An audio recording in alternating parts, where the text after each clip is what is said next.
Abraham is the leader of the beginnings, is the leader that opens the first door.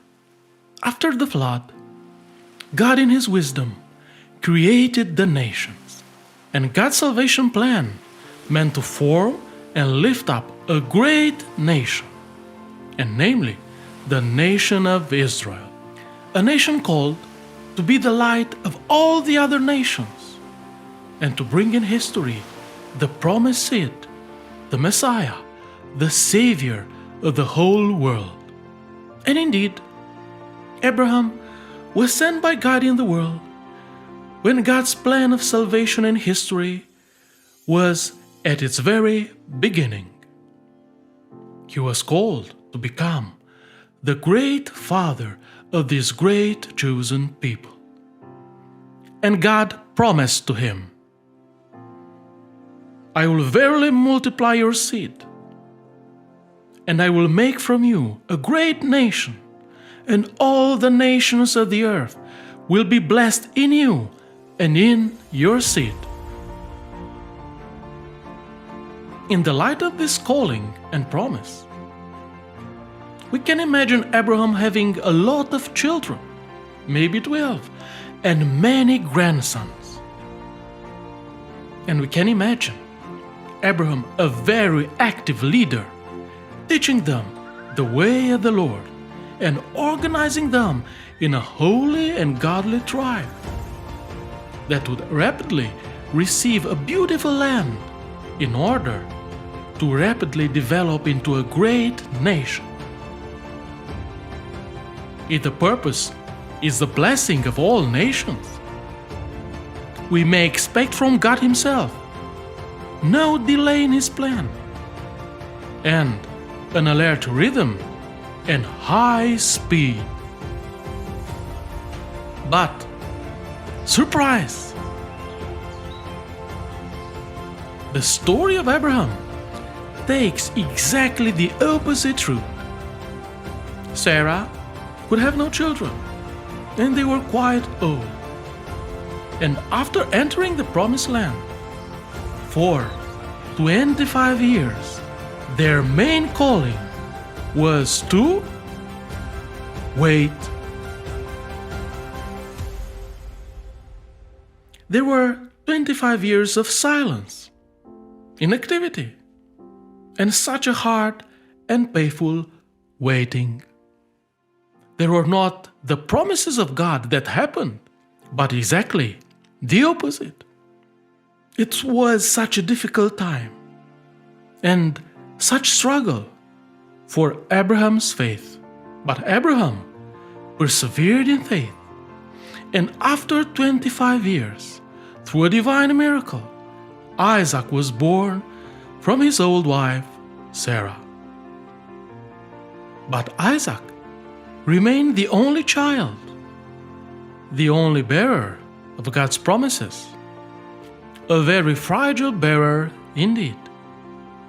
And despite all these, when this small and unique bearer of God's promises became a teenager, God pushes even further Abraham's faith and his capacity to endure.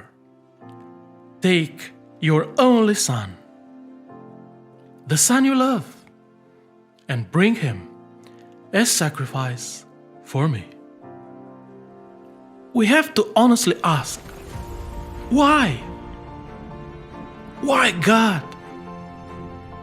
Aren't you too harsh to your faithful servant Abraham?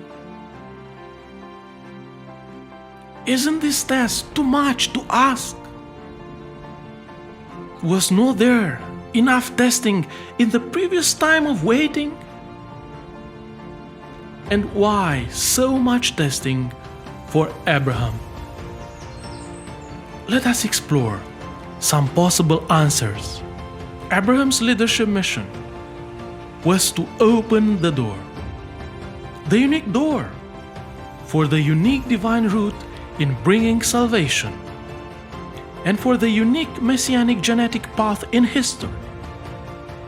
And we discover that in a sinful and idolatrous world, is the world Abraham was living in. This could not have been an easy start. It was like digging a channel through a cliff, for opening a door for a way out, or digging a well in the middle of the desert. Yes, it was so hard, and for such a great opening, such intense and sustained effort was needed, of course. And for the first spiritual salvation gate to be open in history, such spiritual endurance was mandatory. And the faith of Abraham was the right spiritual tool to dig in the middle of this desert and to break the rock. But Abraham overcame all the discouragements of this hard beginning and persevered in waiting for the Lord, and pushed his faith even to the limit of bringing his son Isaac as a sacrifice for God. And it is in this very moment when God comes with a divine oath to seal his promises to Abraham forever. And he swears even to himself, I swear by myself that because you have not withheld your only son, I will surely bless you, and through your seed all nations on earth will be blessed. What is the meaning of this oath? The meaning is that Abraham succeeded in his leadership mission, the physical and spiritual door that would bring revelation and salvation, that would bring the Messiah himself, was now largely open and irrevocably open. God sealed this open door through his divine oath, so no one, not man or angel, not sin or rebellion, not even God himself, could ever close. We learn such profound leadership lessons from Abraham's story. Do you imagine your leadership adventure always busy and full of activity? The story of our father Abraham warns us that there will also be periods of silence and confusion.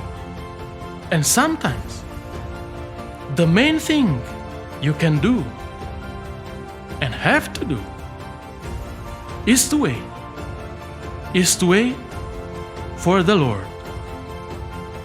In your leadership journey, you will be often confronted with the challenge of a new beginning, of opening a new door.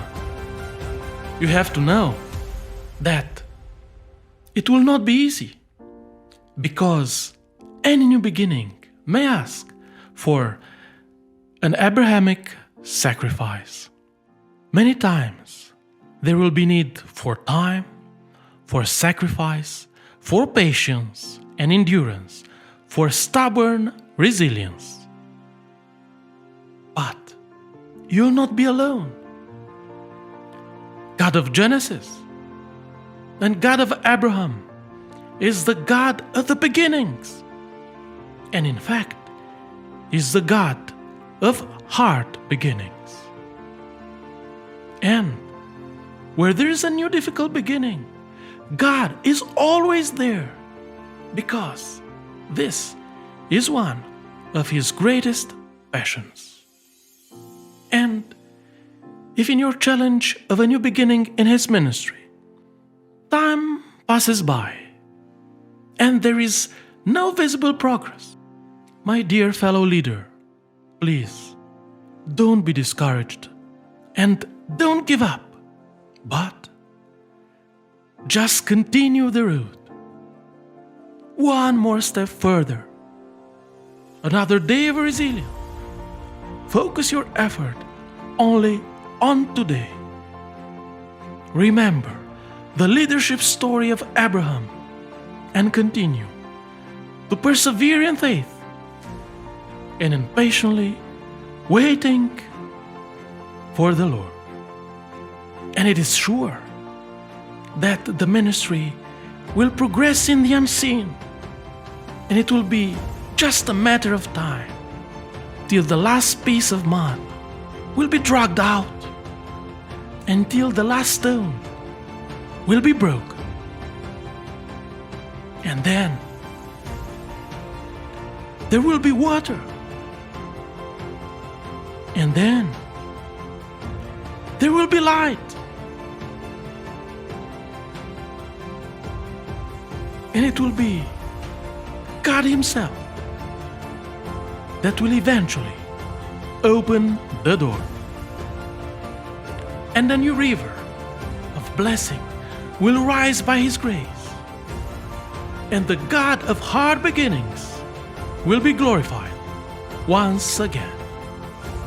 If you want to explore more the Abraham story of leadership, join us in our tremendous adventure of the biblical map of leadership. Follow on YouTube the 33 episodes of Biblical Map of Leadership, and for any kind of collaboration, visit our website. And don't forget, if you are a map reader, you will be a great leader.